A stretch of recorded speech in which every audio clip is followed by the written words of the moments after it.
Vamos abrir a Bíblia, Efésios capítulo de número 4, a partir do versículo 1. Efésios capítulo 4, a partir do versículo 1, diz assim a palavra do Senhor: Rogo-vos, pois, eu, o prisioneiro no Senhor, que andeis de modo digno da vocação a que fostes chamados, com toda a humildade e mansidão, com longanimidade, suportando-vos uns aos outros em amor, esforçando-vos diligentemente por preservar a unidade do Espírito no vínculo da paz. Há somente um corpo e um Espírito, como também fostes chamados numa só esperança da vossa vocação. Há um só Senhor, uma só fé, um só batismo, um só Deus e Pai de todos, o qual é sobre todos, age por meio de todos e está em todos. Quantos dizem amém? Maravilha, pode tomar o teu assento, por favor. Queremos destacar também a presença do casal lá de Carolina do Norte. Norte ou Sul? Sul, Carolina do Sul. Eles são nossos daqui, estão emprestados ali por um tempo, né? Deus abençoe vocês, uma alegria recebê-los. Estão passeando aí, vieram na igreja deles. Deus abençoe vocês. Maravilha. Meus amados, para quem não sabe, eu estou pregando nas quartas-feiras sobre a carta de Paulo aos crentes da cidade de Éfeso, aos Efésios. E eu disse isto aqui algumas vezes, quando comecei o estudo bíblico sobre Efésios, eu achei que seriam umas 4 semanas e já terminaria. Mas hoje é a 8ª. E agora que nós começamos o capítulo 4. Então, eu não sei se você teve a oportunidade de estar aqui nas quartas-feiras que eu estive pregando sobre este tema. Mas se você não pôde, faltou ou não veio, você pode acessar o nosso canal do YouTube e você poderá ter ali estes estudos bíblicos. Nós falamos na semana 1 sobre a doutrina da provisão divina, semana 2, a doutrina da predestinação, semana 3, a oração de Paulo pelos Efésios, semana 4, do pecado para a salvação pela graça. Semana 5, reconciliados pela cruz. Semana 6, o mistério da igreja. Semana 7, o poder de uma igreja de joelhos. E hoje nós vamos falar sobre a unidade da fé. Amém?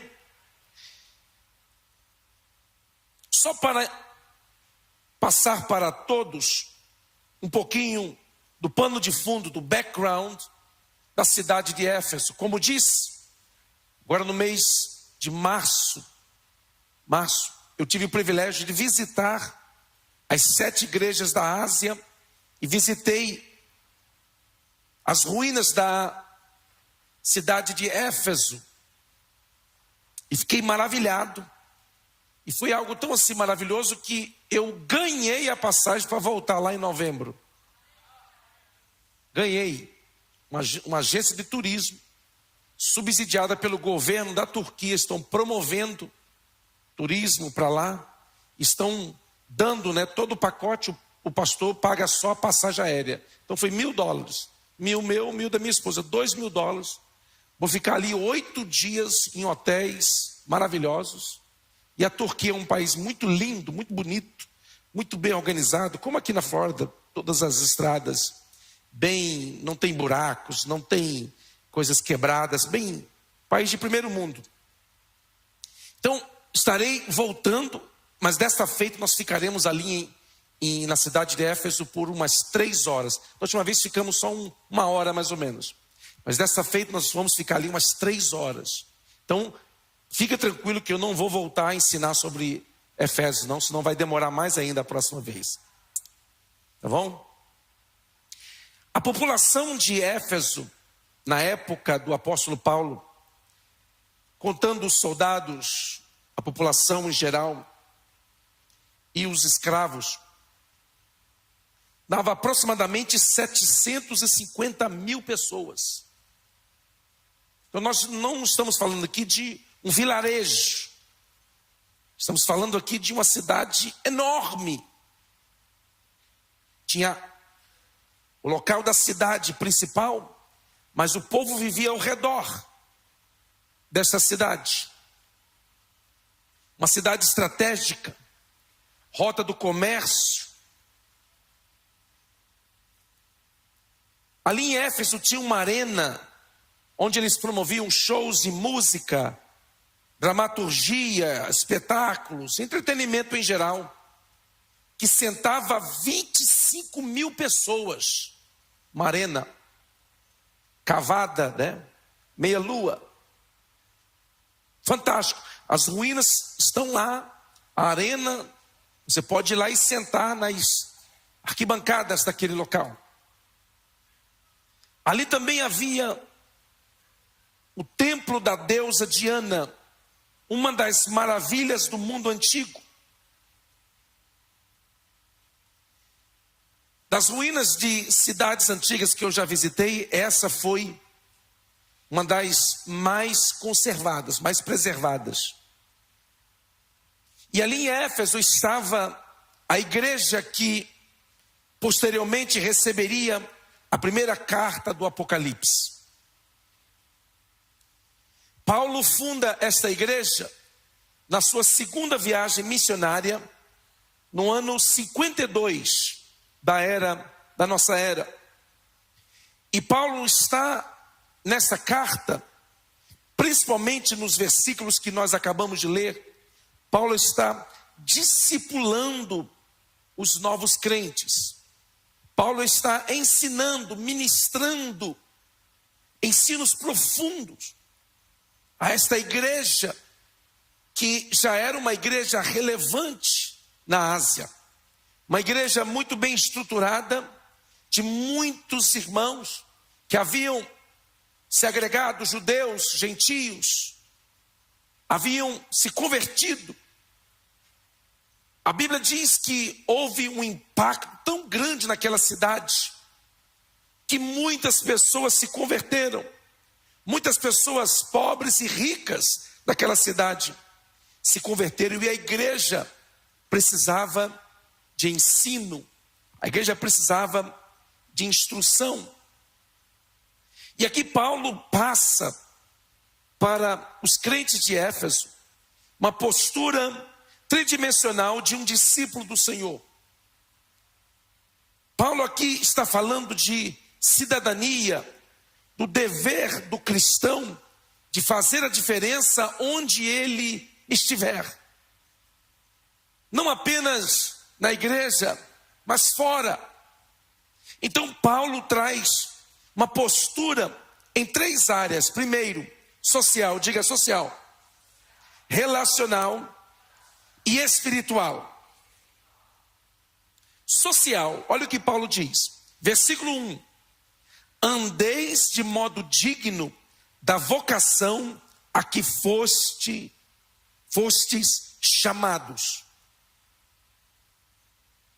Paulo está dizendo, olha, a sua vida social também é importante. A forma como você conduz os seus negócios também é importante. A forma como você trata as outras pessoas é importante. É importante que vocês possam dar bom testemunho. É importante que quando as pessoas se referirem a vocês, eles tenham coisas boas para dizer. É importante que nós tenhamos dos de fora uma opinião boa. Porque é muito ruim quando você chega num lugar e ali passou um crente, ou ali trabalha um crente que dava mau testemunho. Aí você tem que ficar tentando remendar justificar, tentando corrigir. E é uma situação constrangedora para nós, muitas das vezes, quando temos que ficar justificando coisas que nós, na maioria das vezes, nem sabemos ao certo o que aconteceu e como aconteceu. Paulo está dizendo, olha, vocês, discípulos de Jesus, aqui de Éfeso, e por extensão nós, Igreja do Senhor, vocês têm que andar de modo digno da vocação a que fossem chamados. Vocês têm que representar bem o reino que vocês anunciam. Vocês têm que pregar, vocês têm que viver aquilo que vocês pregam, porque vocês têm que andar de modo digno. Coisa terrível é você passar por um lugar e onde você passar, deixar um mau testemunho, deixar um péssimo testemunho, a ponto das pessoas celebrarem a sua partida. O irmão foi embora do trabalho, oh glória, agora nós vamos ter paz aqui. Isso é muito ruim. Paulo está dizendo, olha, você tem que andar de uma forma que você dignifique a mensagem que você prega. O seu testemunho tem que ser compatível com a sua mensagem. Tem um ditado que eu sempre repito, que diz, não consigo ouvir o que você me diz, porque o que você faz, fala mais alto. Não consigo ouvir a tua pregação, porque o teu estilo de vida fala mais alto. Paulo está dizendo, olha, eu quero que vocês andem de forma digna da vocação, porque nós somos chamados para fora, e nós não podemos viver com os mesmos padrões do mundo. Nós não podemos ter a mesma linguagem do mundo. Nós não podemos vestir as mesmas roupas do mundo. Nós não podemos ter o mesmo estilo de vida do mundo, mas nós precisamos andar de forma digna da nossa vocação.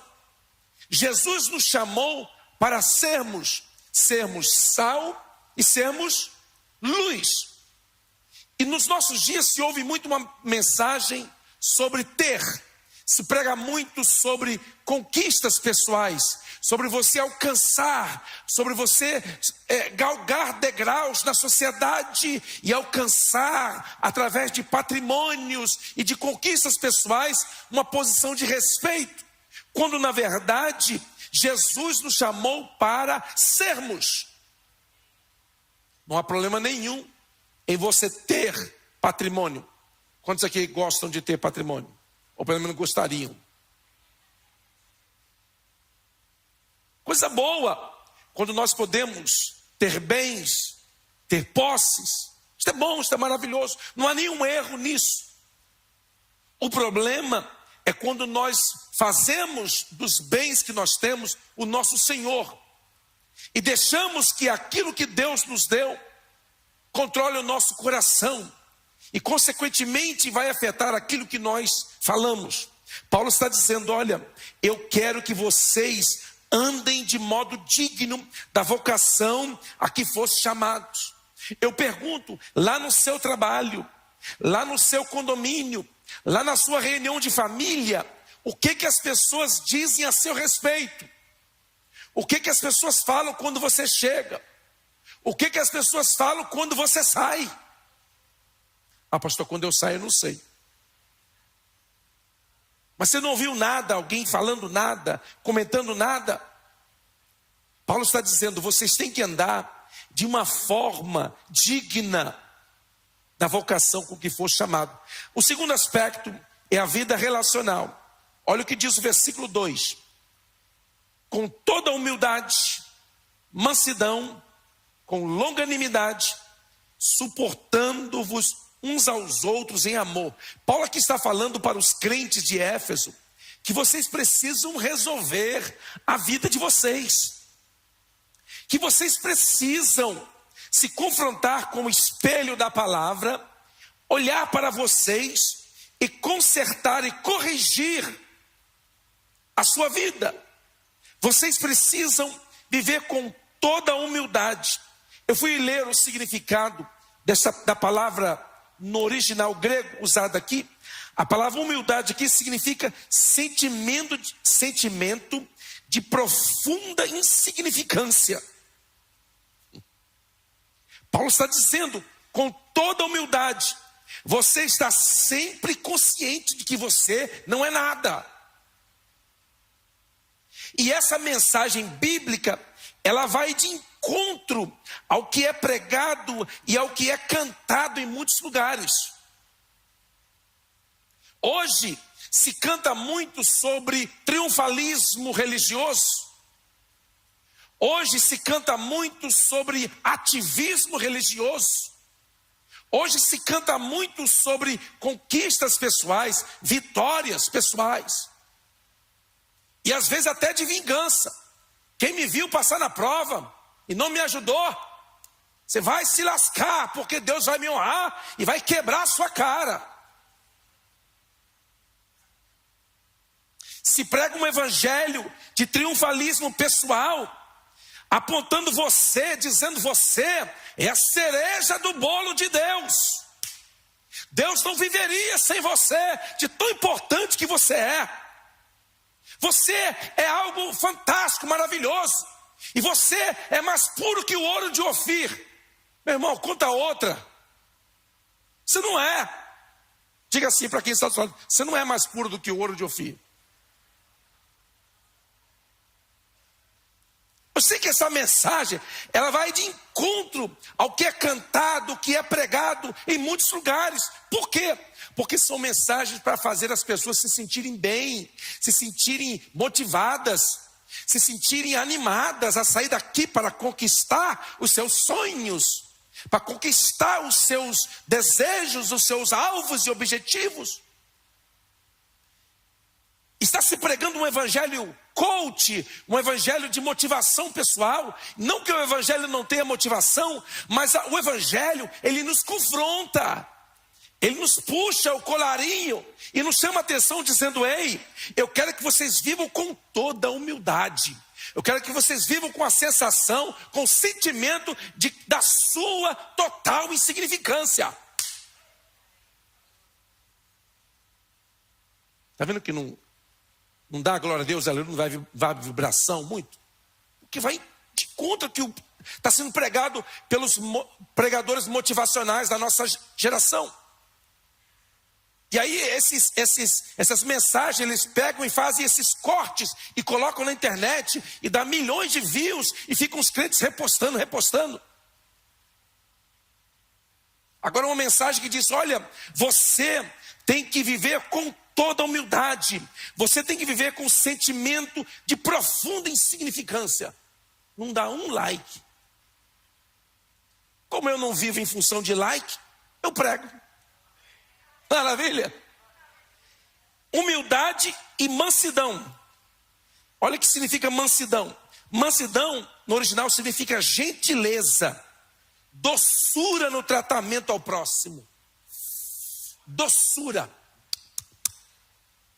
Uma pessoa agradável, que tem um tom de voz agradável. Paulo está dizendo: olha, com humildade, com um profundo sentimento de insignificância. E agora? Com mansidão. Manso, com doçura. Como é ruim se relacionar com uma pessoa, trabalhar com uma pessoa, conhecer uma pessoa que é grossa, que é mal-educada, que é bruta. O cachorro vê, já sai correndo. O gato chuta o gato. Acorda de manhã, pisa no rabo do gato, chuta o cachorro. Já acorda, parece que passou a noite inteira mastigando limão na boca. Acorda azedo, zangado, sai com vontade de matar alguém. Paulo está dizendo: ei, o crente não é assim não. O crente, ele anda com toda a humildade e mansidão. Aproveita e diga para quem está do seu lado: take it easy. Take it easy. Calm down. Relax.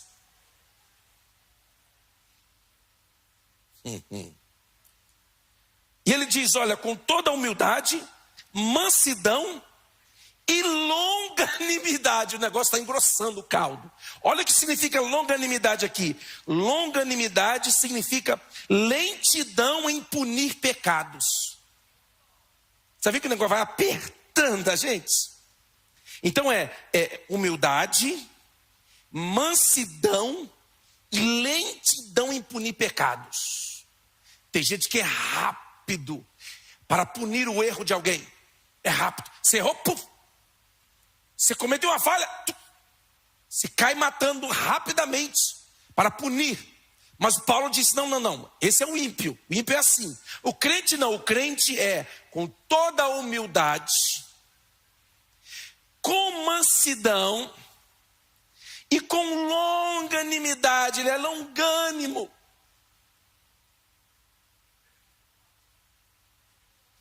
Dá para você? Essa é para crente.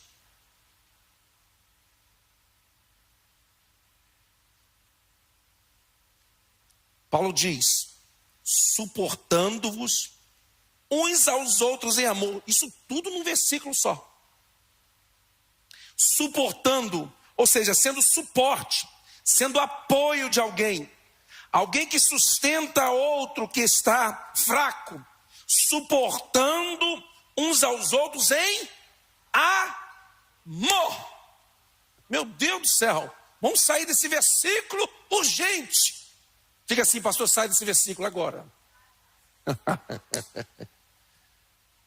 mas é o texto, está em Efésios, eu tenho que falar. Número 3. Então a primeira área é a área social. Segunda, é sua vida relacional. Terceiro, vida espiritual. Versículo 3. Esforçando-vos diligentemente por preservar a unidade do Espírito no vínculo da paz. Você já ouviu mensagem assim nos nossos dias? Não temam. É só de vitória. Por isso que os hinos já diz, é só vitória. Por quê? Porque se falar isso, não dá música, não vende. Não pode monetizar. Faz uma música desse jeito. Você não vai monetizar com essa música. Mas se você fizer uma só cantando vitória, que a coisa já está boa e vai melhorar. Aí você tem o apoio da maioria. Mas Paulo está ensinando a vida cristã. Está dizendo, olha, eu quero que vocês se esforcem diligentemente por preservar a unidade do Espírito no vínculo da paz. Eu pergunto, você está se esforçando diligentemente para preservar a unidade? O que você tem feito para preservar a unidade na igreja? Porque nós somos diferentes, sim ou não? Nós viemos de locais no Brasil, de regiões no Brasil diferentes. Não é assim? Então, só dentro do mesmo país, às vezes nós conversamos e um não entende o outro muito bem. Por causa do regionalismo, por causa da criação. A nossa comida do sul para o norte difere muito. Você fala em comidas, um ama, outros... Dentro do mesmo país, nós temos gostos diferentes. Você pode ver raramente alguém vir aqui na igreja com a mesma roupa. Acontece acidentalmente, por causa desse nosso chamado promoção, causa esses problemas. E homem, quando a gente, por acidente, se veste com a mesma roupa, a gente tira a foto e posta, as mulheres vão embora. Ela diz, miserável, está com a mesma roupa que eu, e a miserável está mais magra do que eu. Elas vão embora, troca de roupa e voltam. Nós homens não nos preocupamos, pelo menos eu, né? Tem uns que se preocupam um pouco mais. Mas eu mesmo não estou nem aí.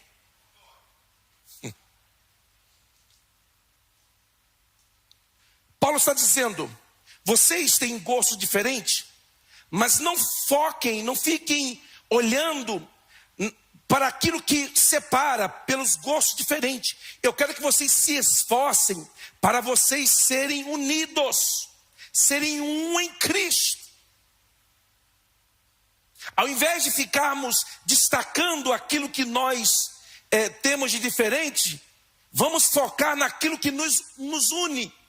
Uma das coisas que nos une é a nossa missão, como igreja, de alcançar os perdidos. Então você e eu precisamos nos unir. Eu sei que você tem uma maneira de falar, de evangelizar, de convidar, que é diferente do seu irmão. Mas desde que você esteja na mesma missão, no mesmo propósito, você está promovendo diligentemente a unidade. E você não apenas precisa se esforçar diligentemente, mas você precisa preservar. Então, se você vê qualquer coisa que vai causar desunião, você deve evitar.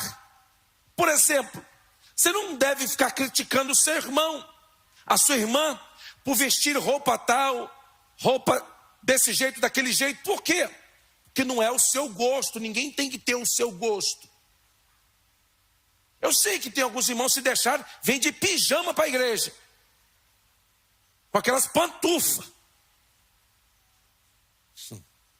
Só que aqui o que nós fazemos? Eu, como pastor, e minha esposa, nós procuramos nos vestir da melhor forma possível para inspirar vocês, para dizer para vocês: olha, nós vamos para a igreja, nós não estamos indo para o parque de diversão, ok? Nós estamos indo para o culto. Então nós vamos adorar a Deus. Põe uma roupa bonita, põe um perfume cheirosinho, penteia esse cabelo, se arruma e vá para a casa do Senhor. Amém ou não? Então você tem que se esforçar. E quando você vê alguém com a roupa ridícula, o que você faz? Não fale nada. Você comprou a roupa para ela? Para ele? Não. Você paga o aluguel dela? Não. Você paga o carro dela? Não. Então não se meta na vida dos outros. Diga para quem está do seu lado: não se meta na minha vida. Se é marido, não tem jeito, e mulher, não tem jeito.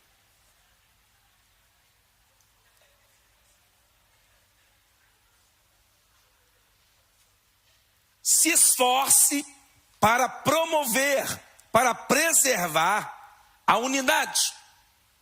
Paulo está usando o exemplo do corpo. Nós somos membros de um mesmo corpo. Eu procurei Dr. Google hoje, e o Dr. Google me falou que o corpo humano tem 78 órgãos, sendo 5 deles vitais. 78 órgãos que funcionam em conjunto. Para o quê? Para a saúde do corpo. Eu fui ver minha doutora hoje. A doutora falou para mim, e não vou dizer tudo que não é da sua, ok? E a doutora também não fala nada para ninguém, porque é da minha. Pronto. Então ela disse, eu vou dizer algumas coisas, tá, doutora? Então isso aqui não está funcionando bem. Isso aqui também está mal. Isso aqui, ela falou para mim, causa um reflexo em todo o corpo. Eu falei: mas um troço desse? Não falei, eu pensei, doutora. Pensei em falar, mas não falei. Mas ela me disse: pastor, a gente tem que corrigir isso aqui, porque isso aqui vai causar efeitos no corpo inteiro. E é verdade, o que ela está falando não era por revelação, era pela ciência, de que ela, você está sentindo? Tô. Como é que você sabe? O Senhor está te revelando? Não. O corpo funciona assim. E como corpo, nós precisamos fazer com que os nossos órgãos, eles tenham saúde, para que nós possamos ter uma vida com qualidade. Ela diz: pastor, você quer fazer 80 anos e quer amarrar o teu cadastro? Quer tirar a camisa? Quero. Já pensou você conseguir amarrar o cadastro? Você não conseguir tirar a camisa? Você não conseguir colocar a meia? Sabe quando você vai colocar a meia? Não é o caso de vocês, mas de alguns. E eu falei: não, eu vou fazer exercício, não é para me ficar bonito, porque não tem como melhorar. Eu vou fazer exercício para eu ter saúde. Então o corpo precisa de saúde, para que você possa desfrutar e ter qualidade de vida. Paulo está dizendo, olha, você precisa trabalhar pela igreja, que é o corpo de Cristo. E você precisa aprender a trabalhar em grupo, em equipe, porque não é só um órgão, não adianta. Ela falou para mim, pastor, isso aqui está maravilhoso, está bom demais. Eu quase dei um glória, mas ela falou, mas isso aqui, quer dizer, não está bem, por causa daquilo que está indo mal, por causa do pudim que eu estou comendo. Aí.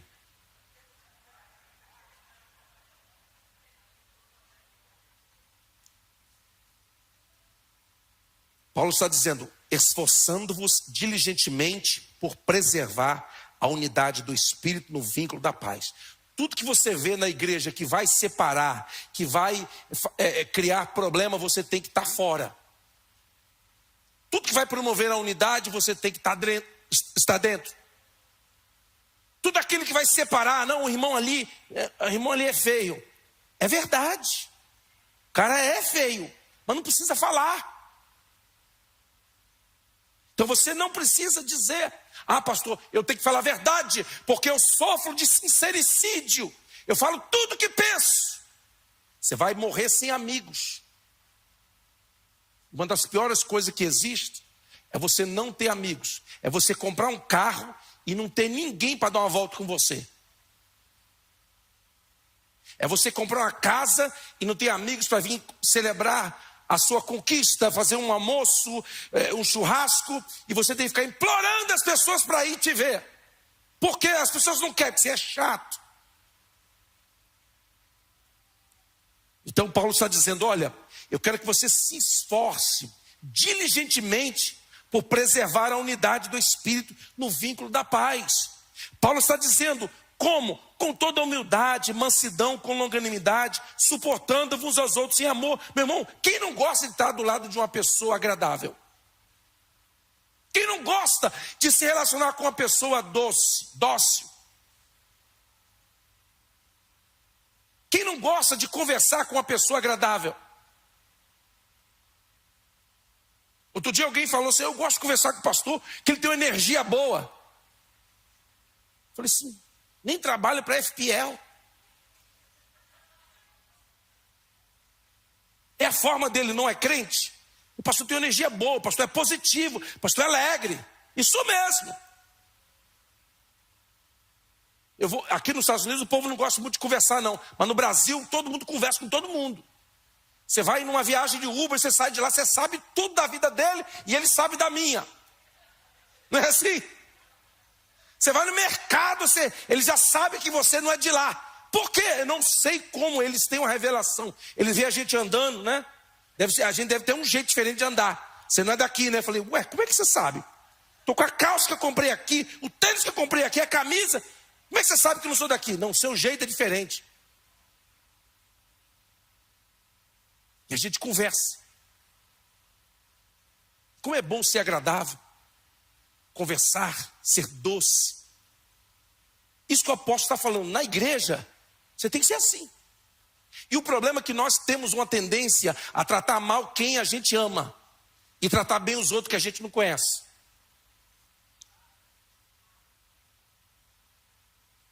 A gente costuma tratar com grosseria as pessoas que a gente convive, que a gente ama, que cuida da gente, que faz comida pra gente, que cuida da casa, que ajuda a gente, que cuida da nossa roupa, que cuida dos filhos, cuida de nós e os outros a gente, oi, tudo bem? Como é que você tá?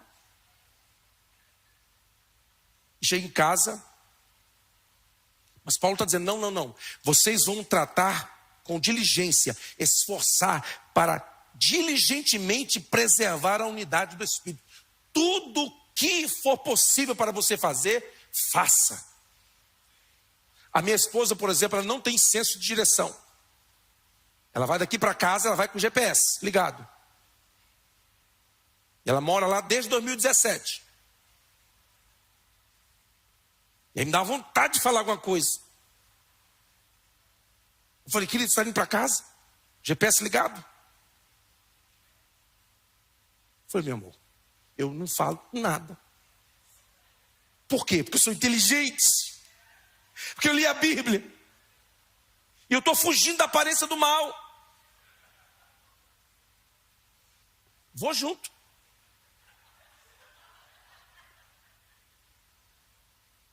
Eu fui outro dia para casa ali, eu entrei aqui pela Sogreste, que é mais rápido, né?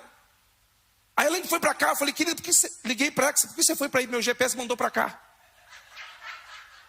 Disse, olha, tomara que se você me obedecesse desse jeito que você ouve aí a Dona Maria do GPS.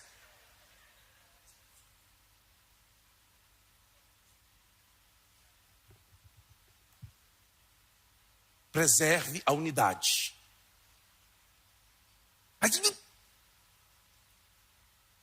Se acordou, a toalha molhada está lá em cima da cama, que você já falou para esse infeliz inúmeras vezes para não deixar. Aí o que você vai fazer? Não.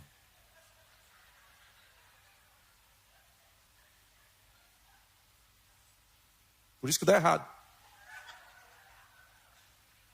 Você vai preservar, você vai dizer, meu bem, meu amor, já te pedi, essa toalha molhada aqui, a cama vai dando mau cheiro aqui, vai ficar molhando a cama. Não tem necessidade, por que você não pega a toalha e põe lá? Não é melhor do que você arrumar uma confusão por causa de uma toalha molhada?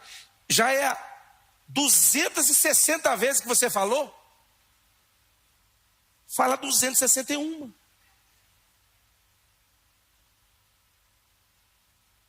Número 1, vida social. Número 2, vida relacional. Número 3, vida espiritual. Paulo está dizendo, olha, se você tratar os outros com humildade, mansidão, longanimidade, suportar, você vai ter uma vida adocicada. Você vai ter um relacionamento saudável com pessoas. As pessoas vão querer estar perto de você. As pessoas vão querer sair com você. As pessoas vão querer se relacionar com você. Versículo 4. Há somente um corpo e um espírito, como também fostes chamados, numa só esperança da vossa vocação. 5. Há só um Senhor, uma só fé, um só batismo, um só Deus e Pai de todos, o qual é sobre todos, age por meio de todos e está em todos. Paulo aqui está falando das coisas únicas no reino. Coisas únicas no reino. Um corpo, um espírito, uma esperança, um Senhor, uma fé, um batismo, um Deus. Aí alguém poderia perguntar, eu vou falar só do batismo aqui. Alguém poderia falar assim, pastor, mas não é só um batismo que a gente tem. A gente tem o batismo nas águas e o batismo com o Espírito Santo. Então que batismo é esse que Paulo está falando? O batismo que nós recebemos quando aceitamos a Jesus. A Bíblia diz que nós somos batizados em Cristo, para ingressarmos no corpo de Cristo, que é a igreja. Nós somos batizados em Cristo. O batismo na salvação só existe um. E ele termina dizendo, um só Deus. Nós que conhecemos um pouco da Bíblia, sabemos que o nosso Deus é uma unidade composta. Um Deus que se manifesta em 3 pessoas distintas. 3 pessoas compartilham de uma divindade. Portanto, só existe um Deus que se manifesta em 3 pessoas. E esse Deus, na linguagem de Paulo, esse Deus é Pai de todos e sobre todos, e age por meio de todos e está em todos. Em outras palavras, Paulo está dizendo, o centro de todas as coisas, o centro do nosso culto, da nossa devoção, da nossa adoração, da nossa vida é Deus. Você não pode colocar as suas necessidades no centro das coisas. Você tem que colocar o Deus Deus que você serve. Por quê? Porque esse Deus é maravilhoso. Ele é um Deus, Ele é Pai de todos, o qual é sobre todos e age por meio de todos e está em todos.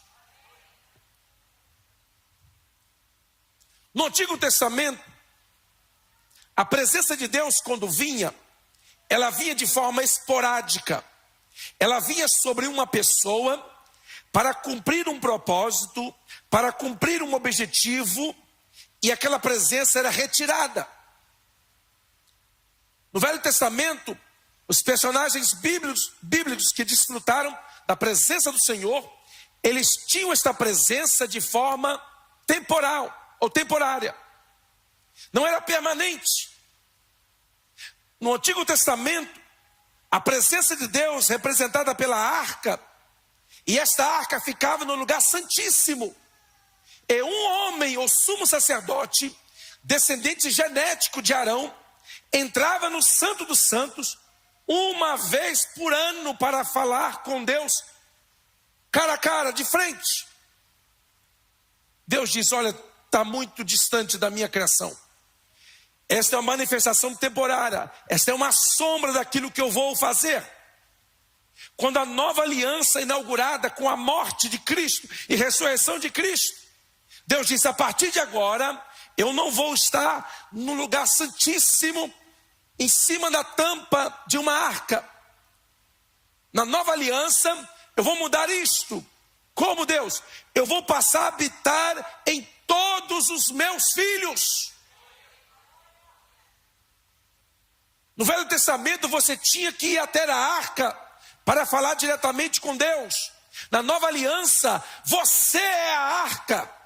Você é o receptáculo da presença de Deus. Por isso que o texto diz: é um só Deus, Pai de todos, o qual é sobre todos, age por meio de todos e está em todos. Quando tem a presença de Deus na sua vida, por onde você andar, por onde você for, você é uma arca móvel da presença de Deus.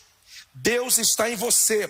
O Pai, o Filho e o Espírito Santo habitam dentro de você. Aonde, pastor? Aonde? Pastor, aonde? No seu espírito, que foi transformado no momento da salvação. O seu espírito foi transformado e Deus veio habitar. Pelo fato de ser espírito, Ele habita no seu espírito. Por isso que o texto diz que Ele está em todos. Um só Deus e Pai de todos, o qual é sobre todos e age por meio de todos, está em todos. Você quer que Deus venha agir através de você?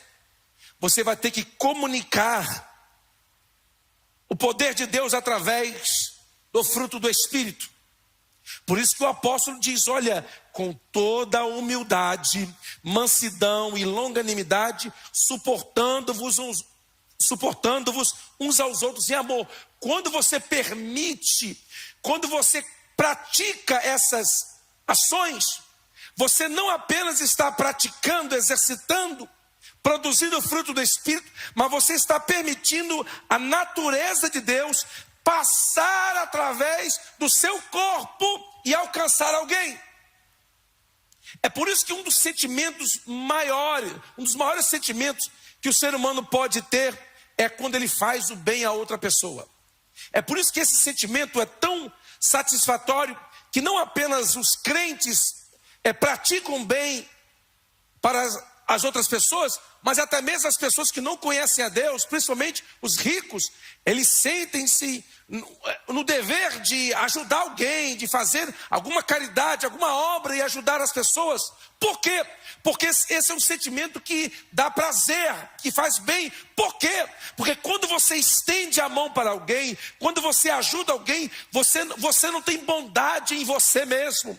Você não tem virtude em você mesmo para isso. Quando você faz isso, é a bondade de Deus, é a natureza de Deus que está passando por você, agindo através de você para alcançar outras pessoas. Vamos estar em pé. Por isso, convite de Paulo para os crentes de Éfeso. Paulo está dizendo: olha, Deus nos chamou para fazermos a diferença neste lugar.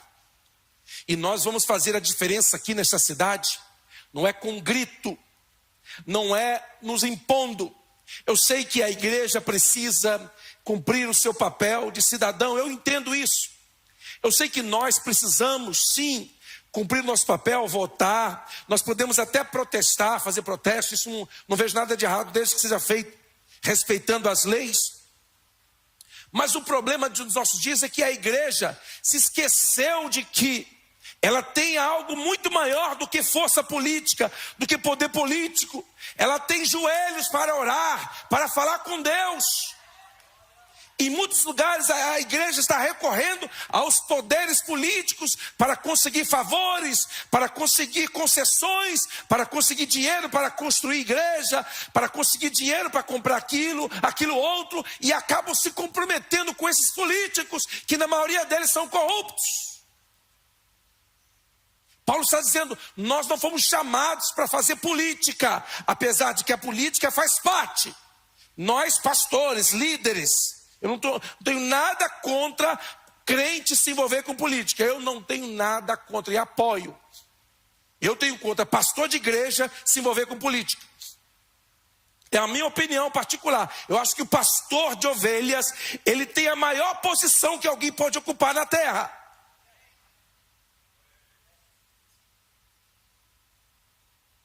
Alguém um dia perguntou a Billy Graham aqui nos Estados Unidos, no auge do seu ministério, alguém perguntou: Billy Graham, por que você não se lança a candidato a presidente dos Estados Unidos pela plataforma dos republicanos conservadores? E nós vamos trabalhar e vamos te eleger, porque você já é conhecido das massas. Você é uma pessoa que não discute, que não bate boca, a sua personalidade é diferente. Você é alguém diferenciado. Por que você não se candidata pelo nosso partido, nos representa, para nós ganharmos a presidência? E nós vamos ganhar. Se você se candidatar pelo nosso partido, olha, é garantido que nós ganharemos as próximas eleições. Sabe o que Billy Graham respondeu? Billy Graham disse: olha, eu não vou descer da minha posição de pregador para ocupar o cargo de presidente dos Estados Unidos.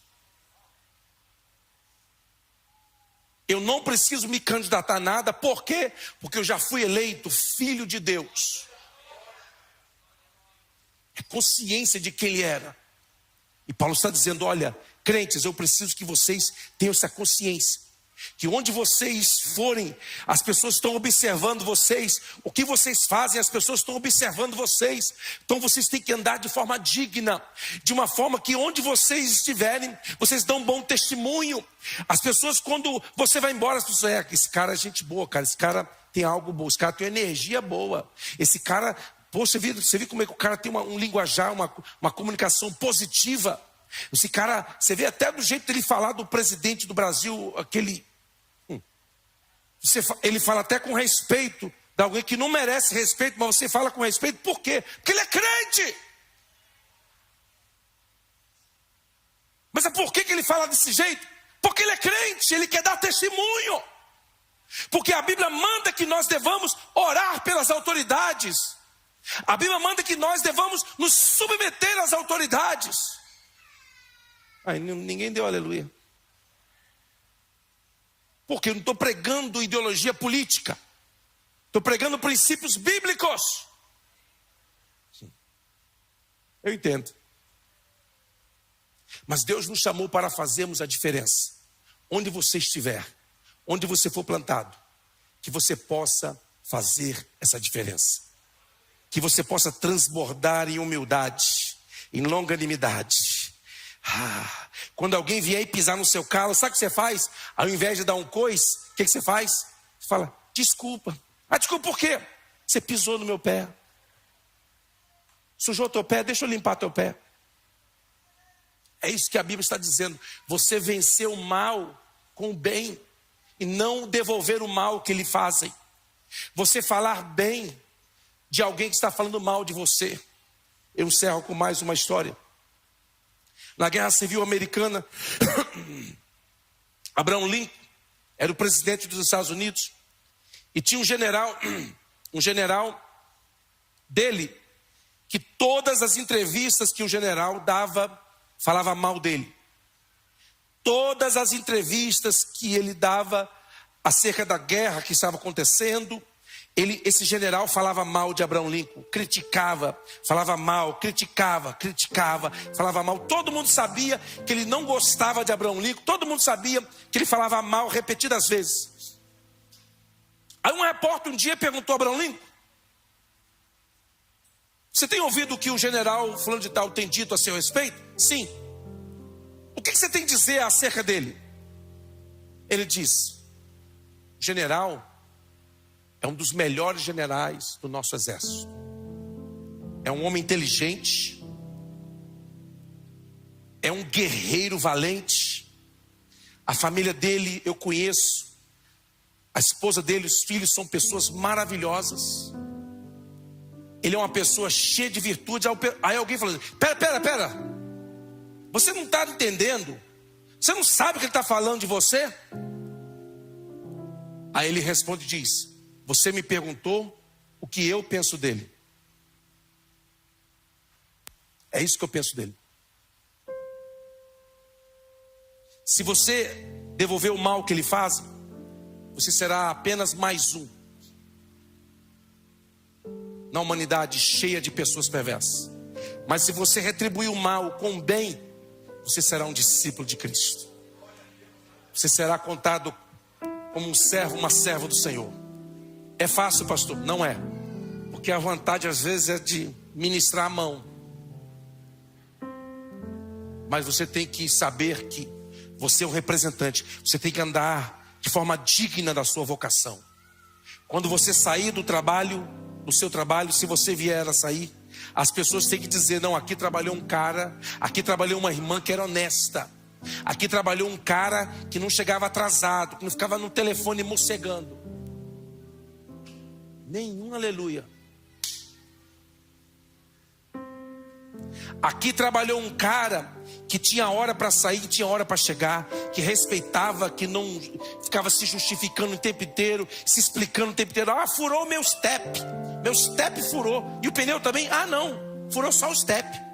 E porque você chegou atrasado, é por causa do step estar furado.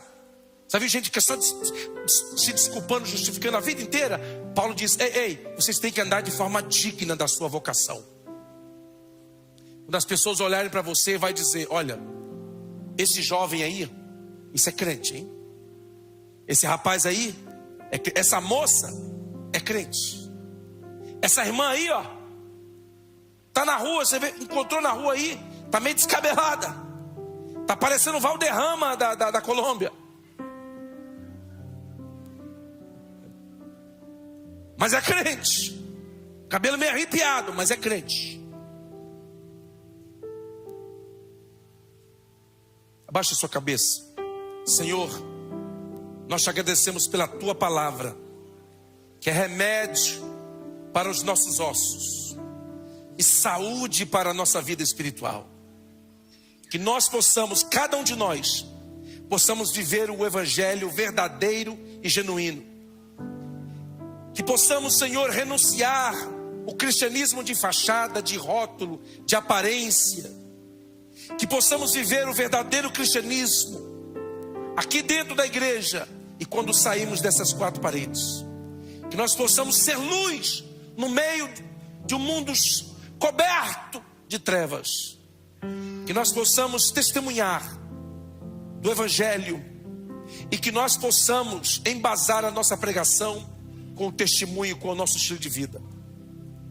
Senhor, guarda cada um de nós. Guarda cada uma das famílias que estão viajando, Senhor. Guarda e protege a cada um, Senhor, debaixo de tua potente mão. E que a cada dia esta igreja possa crescer com gente séria, comprometida com o evangelho bíblico, o evangelho que transforma vidas, o evangelho que aponta o caminho para o céu. Eu te agradeço, Senhor, por essa noite, em nome de Jesus, amém. Quando você recebe com amor essa palavra, dê um aplauso ao Senhor.